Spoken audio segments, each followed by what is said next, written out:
Okay, now we have Module 7, Illustrating Linear Equations in Two Variables. Okay, so this is Lesson 1, Linear Equations in Two Variables. Pag sinabi natin two variables, mayroon tayong dalawang variables na involved, which is the variable x and the variable y. Ang objective natin dito is to write the equation in standard form. It's in the form of ax plus by equals c. And then, i-determine natin yung value ng a, value ng b, at value ng c. Ito ang standard form ng linear equation in two variables. We have ax plus by equals c. Yung a and b, yun yung tinatawag na coefficients. And then, yung x and y are variables. Yung c, yun yung constant.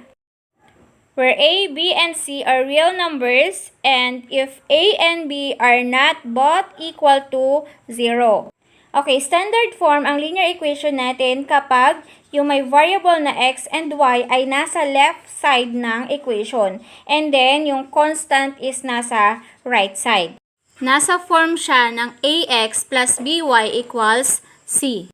Okay, number 1 example, we have x plus y equals 15. So, kung napapansin niyo yung x and y ay nasa left side ng equation at constant is nasa right side. So, ibig sabihin, naka-standard form na ang equation natin na x plus y equals 15. And then, i-determine natin ang value ng a, b, and c. Okay, so ang nakikita natin sa equation is x. Kapag wala tayong nakikitang coefficients, it is always 1. So, therefore, ang A natin is 1, B is 1, and C is 15. Okay, now let's have example number 2. X minus 3y equals negative 2. Kaya kung mapapansin niyo yung may variable na x and y ay nasa left side, and ang constant is nasa right side ng equation. So, ibig sabihin, naka-standard form na ang equation natin.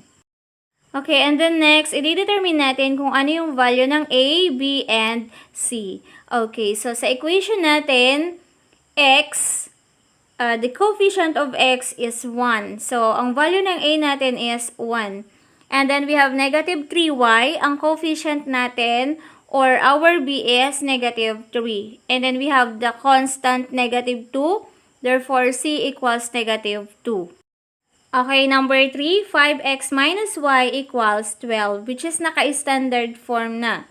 Okay, identify natin kung ano yung a, ano yung b, at saka yung c. So, we have 5x, the coefficient is 5. Therefore, our a is 5. Now, negative y, the coefficient is negative 1. Therefore, b is negative 1. And our constant is 12. Therefore, c is equal to 12. Okay, this time, ita-transform natin ang linear equation sa standard form into the form of ax plus by equals c. Okay, number 1. 2y equals 4 minus 7x. Okay, so hindi siya nakaayos sa standard form. Okay, susundan natin yung equation na ax plus by equals c. Dapat yung may mga variable na x and y ay nasa left side ng equation at ang constant ay nasa right side ng equation. Sa example natin, okay, ang 7x is nasa right side. So, kailangan natin siyang ilipat doon sa left side. Okay, kailangan natin tanggalin ang negative 7x sa right side. So, para matanggal ang negative 7x sa right side, mag-a-add tayo ng 7x sa right and left ng equation. Okay, our equation now is 2y plus 7x equals 4 minus 7x plus 7x. And then, simplify. 2y plus 7x equals 4. Negative 7x plus 7x is 0. So, that's why we have 2y plus 7x equals 4. Next, iaayos natin siya sa form ng ax plus by equals c. So, dapat mauna ang 7x bago ang 2y. So, therefore, we have 7x plus 2y equals 4. And then, the next step is i-identify natin kung ano yung value ng a, b, at saka c. Okay, so in this equation, 7x plus 2y equals 4. Ang value ng a natin is 7, ang value ng b is 2, and ang value ng c is 4. Okay, next, number 2. X equals 5 minus 3y. Okay, so iti-change natin siya or ita-transform natin into standard form, into ax plus by equals c. Okay, so ang nasa left side ng equation natin is x lang. Okay, ang nasa right side is 5 minus 3y. So, ang gagawin natin para matransform sa standard form, kailangan yung may variable na x and y ay nasa may left side and ang constant ay nasa right side. So, ang gagawin natin para malipat yung negative 3y doon sa left side is mag-a-add tayo ng positive 3y sa left side at saka sa right side ng equation. Okay, so meron tayong equation na x plus 3y equals 5 minus 3y plus 3y. And then, isi-simplify natin. X plus 3y equals 5. Negative 3y plus 3y equals 0. Then, our new equation is x plus 3y equals 5. Okay, nasa form na siya ng ax plus by equals c. Then, next is, i-determine natin kung ano yung value ng a, b, and c. So, sa equation natin na x plus 3y equals 5, ang a natin is 1, ang b is 3, at ang c ay 5. Okay, next, number 3 example. We have 2x plus 6 equals 5y. Ita-transform natin sa standard form, which is sa form ng ax plus by equals c. Okay, so sa equation natin, nasa left side ang x at saka yung constant. And then, nasa right side ang y. So, dapat yung may variable na x at may variable na y nasa left side ng equation at ang constant ay nasa right ng equation. Okay, ang unang gagawin natin ay ililipat natin yung 5y doon sa left side ng equation. Okay, tatanggalin natin yung 5y sa may right side. Para matanggal ang 5y sa right side ng equation, ay magsusubtract tayo ng 5y sa left and right side ng equation.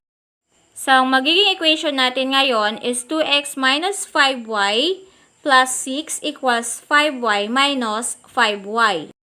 Okay, next, we simplify. 2x minus 5y plus 6 equals 5y minus 5y equals 0. Ang new equation ngayon is 2x minus 5y plus 6 equals 0. So, sa equation natin ngayon na 2x minus 5y plus 6, ang constant ay nasa left side. Okay, kailangan nating ilipat yung constant na 6 sa may right side ng equation. Para matanggal ang constant na 6 sa may left side at mailipat siya sa right side, ang gagawin natin is magsasubtract tayo ng 6 sa left and right ng equation. So, ang equation natin ngayon is 2x minus 5y plus 6 minus 6 equals 0 minus 6. And then, isi-simplify na natin. 2x minus 5y, then 6 minus 6 is 0. Then 0 minus 6 is negative 6. So, ang magiging equation natin ngayon is 2x minus 5y equals negative 6. So, nasa form na siya ng standard form, which is ax plus by equals c. And to determine the value of a, b, and c, okay, our a is 2, and b is negative 5, and our c is negative 6. Okay, and that is how to write the linear equation in two variables into standard form, into the form of ax plus by equals c. And that is how to determine the value of a, b, and c of linear equation in two variables.